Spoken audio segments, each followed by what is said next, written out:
এই ছেলেগুলো যারা এইসব করছে তাদেরকে। অভিনেতা দেব সাম্প্রতিক সময়ে সোশ্যাল মিডিয়া এবং ইউটিউবার কন্টেন্ট নিয়ে সৃষ্ট বিতর্কে সরাসরি মুখ খুলেন, বিশেষ করে জনপ্রিয় ইউটিউবার শফিকের ভাইরাল ভিডিও প্রসঙ্গে। দেব স্পষ্ট করে বলেন যে বর্তমান সময়ে সোশ্যাল মিডিয়ায় যা কিছু তৈরি ও প্রকাশিত হচ্ছে তার উপর একটি নিয়ন্ত্রণ থাকা আবশ্যক, কারণ সবকিছুর একটা সীমা থাকা দরকার।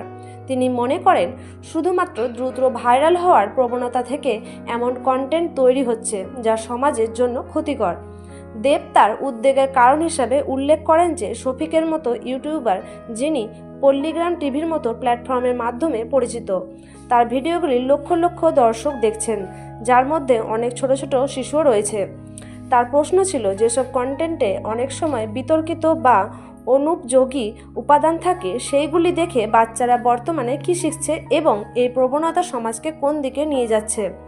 অভিনেতা হিসাবে দেবের এই মন্তব্য মূলত সোশ্যাল মিডিয়ায় কন্টেন্ট ক্রিয়েটরদের নৈতিক দায়বদ্ধতা এবং দায়িত্বশীলতার অভাবের দিকে আঙুল তোলে। আপনি শফিককে নিয়ে কোনো মন্তব্য করতে চাইলে নিচে কমেন্টে অবশ্যই করুন।